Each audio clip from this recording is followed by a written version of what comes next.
পশ্চিমবঙ্গের হুগলি জেলার তারকেশ্বর শহরে অবস্থিত তারকেশ্বর মন্দির দেবাদিদেব মহাদেবের অন্যতম বিখ্যাত ও জাগ্রত তীর্থক্ষেত্র। এখানকার শিবলিঙ্গটি স্বয়ং আবির্ভূত হয় এবং এখানে শিব তারকনাথ নামেই পূজিত হন।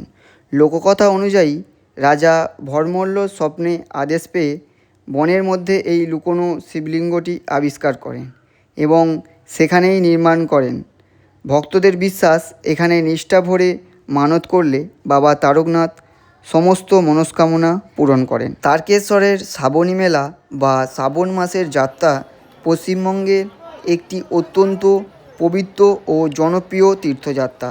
শ্রাবণ মাসের লক্ষ লক্ষ ভক্ত গঙ্গাজল কাঁধে নিয়ে খালি পায়ে বৈদ্যবাটি বা অন্যান্য ঘাট থেকে প্রায় ৩৬ কিলোমিটার হেঁটে তারকনাথের মন্দিরে জল ঢালেন।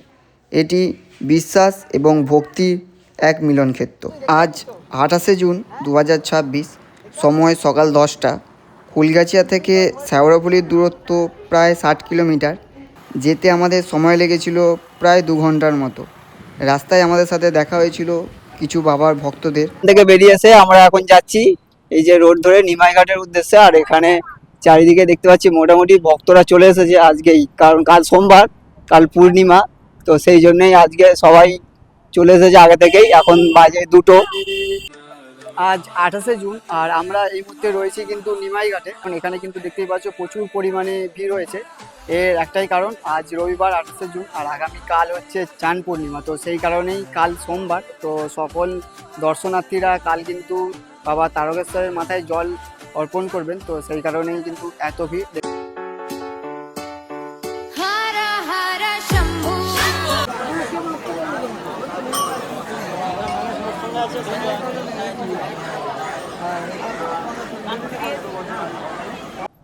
শেওড়াফুলি থেকে পবিত্র স্নানযাত্রা কমপ্লিট করার পর তীর্থযাত্রীরা এখন রওনা দিচ্ছে তার শেওড়াফুলি থেকে তারকেশ্বরের উদ্দেশ্যে। প্রায় ৩৬ কিলোমিটার রাস্তা।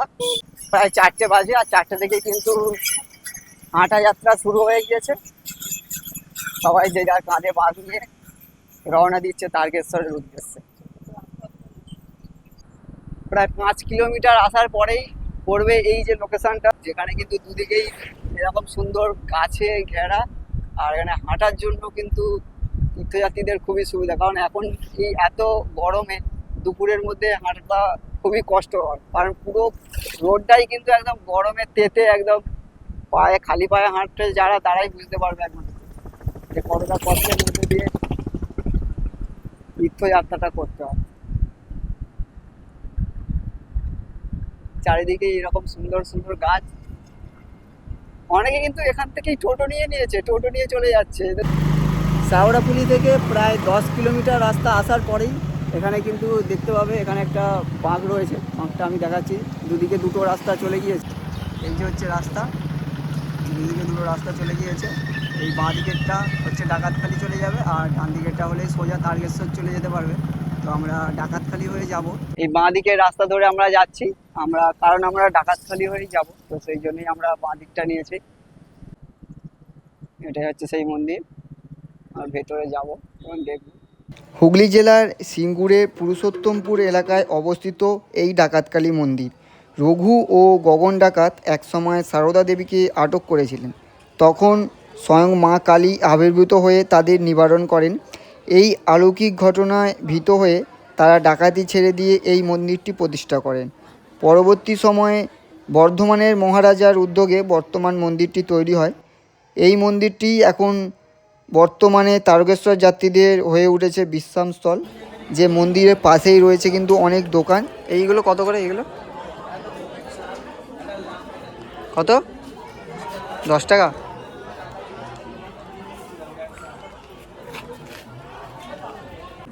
ডাকাতখালি ছেড়ে কিছুটা আসলেই আমরা এখানে কিন্তু দেখতে পাবো সিঙ্গুর বিচ, যার নিচে দিকে একটা রাস্তা চলে যাচ্ছে এইদিকে। আর এই সোজা রাস্তাটা ধরে আমরা যাচ্ছি। এই যে চলে যাচ্ছে এদিকে একটা রাস্তা। 10 কিলোমিটার আসার পরেই এই যে এখানে দেখতে পাচ্ছ তারকেশ্বর রোড, হচ্ছে কামারকুণ্ডু, যেটাকে ফ্লাইওভার বলা হয়। সেই ফ্লাইওভার দিয়ে আপনারা সকলেই যান। খুব চেনা একটা জায়গা, যেখানে তারকেশ্বর যখন যাওয়া হয় শ্রাবণের সময়, তখন কিন্তু এই রোডটা পুরো ভিড় থাকে, প্রচণ্ড পরিমাণে ভিড় এখানে দেখা যায় ভক্তদের। সেই রোড এখন ফাঁকা, সেই রোডের উপরে দিয়ে আমরা এখন যাচ্ছি। আর বাঁদিকেই হচ্ছে এই যে স্টেশন, কামারকুণ্ডু স্টেশন।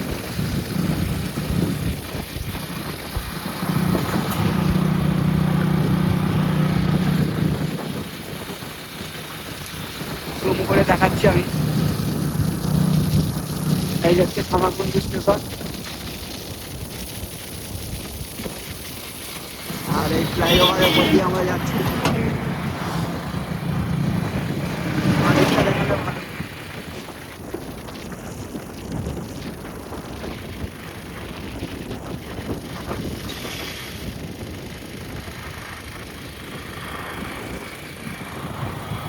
এখানে এখন চারিদিকে ফাঁকা, যাত্রীরা এই সবে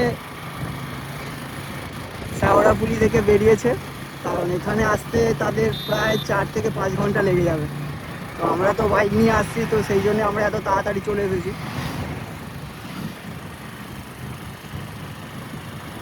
এখান থেকে যেতে আমাদের সময় দেখাচ্ছে এখনও 21 কিলোমিটার। কামারকুণ্ডু স্টেশন থেকে তারকেশ্বর এখন 21 কিলোমিটার, যেটা আমাদের সময় লাগবে এখন প্রায় 33 মিনিট। দেখা যাক কত তাড়াতাড়ি আমরা যেতে পারি। কামারকুণ্ডু স্টেশন পেরিয়ে আসলে এই যে ফ্লাইওভারটার নিচের রাস্তা দিয়ে আমাদের রেল লাইন পার করে যেতে হতো। এই যে রেল লাইনটা দেখতেই পাচ্ছ, এই রেল লাইনের ওপর দিয়ে এখন এই নতুন ব্রিজটা হয়েছে। এটাই এবারে নতুন আপডেট। যে ব্রিজটা সত্যি খুবই ভালো লাগছে দেখতে, সুন্দর একটা ব্রিজ, চারিদিকে মাঠ। দিনের বেলা আসলে এই ভিউটা আলাদাই রকম লাগে। আমরা তারকেশ্বর যখন আসি তখন আমরা রাতের দিকে আসি, তো আমরা এইগুলো দেখতে পাই না রাতের অন্ধকারে। কিন্তু এইটা নতুন ব্রিজটা যে হয়েছে, নতুন ব্রিজটা খুবই সুন্দর লাগছে চারিদিকটা দেখতে। এই যে রেড লাইন পার করে আমরা আসতাম, এই নিচে দিয়ে এসে যোগটা হতো, আর ব্রিজটা ঠিক এই জায়গাটায় এসে শেষ হচ্ছে। শেওড়াফুলি থেকে প্রায় 22 কিলোমিটার পথ অতিক্রম করার পর আমরা এবার এসেছি আমাদের 2 নম্বর যে মন্দির রয়েছে। প্রথমটা আমাদের ছিল ডাকাতখালি, যেটা আমরা অলরেডি কমপ্লিট করে এসেছি। তো এখন আমরা যাচ্ছি কাশী বিশ্বনাথ মন্দিরে, তো সেটাই তোমাদেরকে দেখাচ্ছি। এই হচ্ছে মন্দির।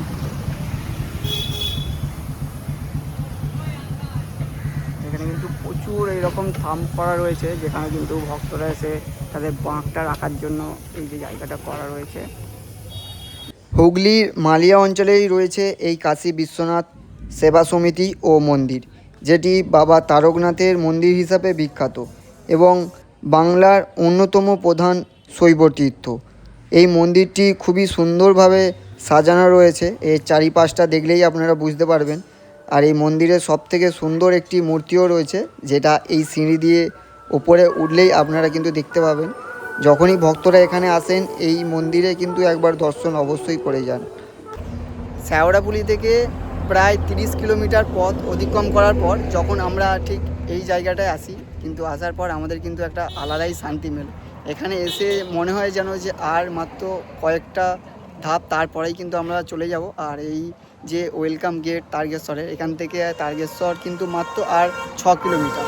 আর এই ওয়েলকাম গেটের মাত্র 4 কিলোমিটার পরেই কিন্তু পড়ছে লোকনাথ। আর আমরা সেই লোকনাথ হয়েই কিন্তু আমরা তারকেশ্বরে এবারে এন্ট্রি নেব। শেওড়াফুলি থেকে আমরা বেরিয়েছিলাম প্রায় বিকাল 3টের সময়।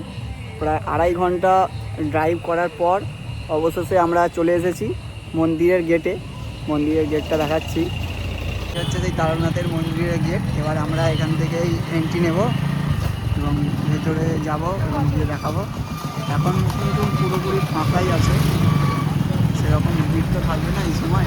তবে কাল যেহেতু স্নানযাত্রা, তো কালকে আশা করছি ভিড়টা একটু বেশি হবে। এখানে এখন নতুন করে রাস্তার কাজ চলছে, এখানে পুরো দেখতেই পাচ্ছ,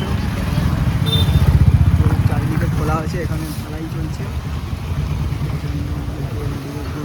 রাস্তায় যেতে হচ্ছে।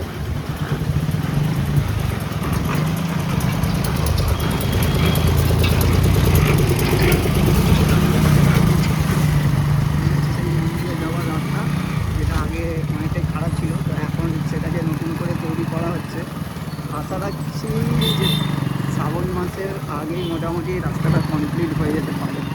তাহলে দেখা যাক কী হয়। পুরোটাই কিন্তু খোলা আছে, যা দেখতে পাচ্ছি। দেখতে পাচ্ছ রাস্তায় কাজ চলছে এখন।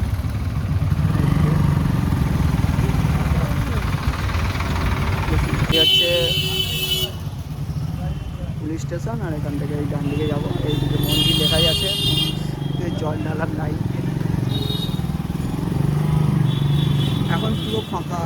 এটা কালকে এখানে প্রচণ্ড ভিড় থাকবে, কারণ কালকে যেহেতু স্নানযাত্রা, সেই জন্য আমরা দেখতেই পেলাম যে শ্যাওড়াফুলি থেকে অলরেডি তীর্থযাত্রীরা সেখান থেকে হাঁটা যাত্রা শুরু করে দিয়েছে। তো সেই কারণে আজকে এখানে ফাঁকা, কিন্তু কালকে এখানে ভিড়টা মোটামুটি ভালো। এই হচ্ছে মন্দিরে ঢোকার রাস্তা।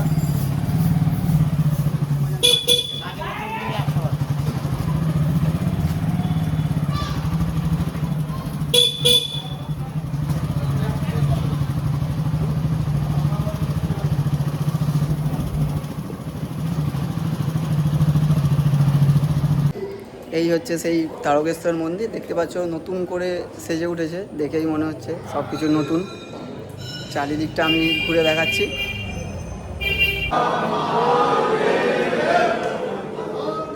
বাবা তারকনাথ মন্দিরের উত্তর দিকে একটু এগিয়ে আসলেই দেখতে পাবেন এই দুধ পুকুর। ভক্তদের দৃঢ় বিশ্বাস, এই পুকুরের পবিত্র জলে স্নান করলে সমস্ত প্রার্থনা পূর্ণ হয় এবং রোগ ব্যাধি থেকে মুক্তি পাওয়া যায়। মন্দিরে আগত ভক্তরা মনস্কামনা পূরণের জন্যই এই দুধ পুকুরে স্নান করে। তারকেশ্বর মন্দির প্রতিদিন সকাল 6টা থেকেই খোলা হয় এবং প্রতিদিন দুপুর 1:30টা পর্যন্ত খোলা থাকে, এবং বিকাল 3টে থেকে আবার খোলা হয় এবং সন্ধ্যা 7টার সময় এটি বন্ধ করা হয়।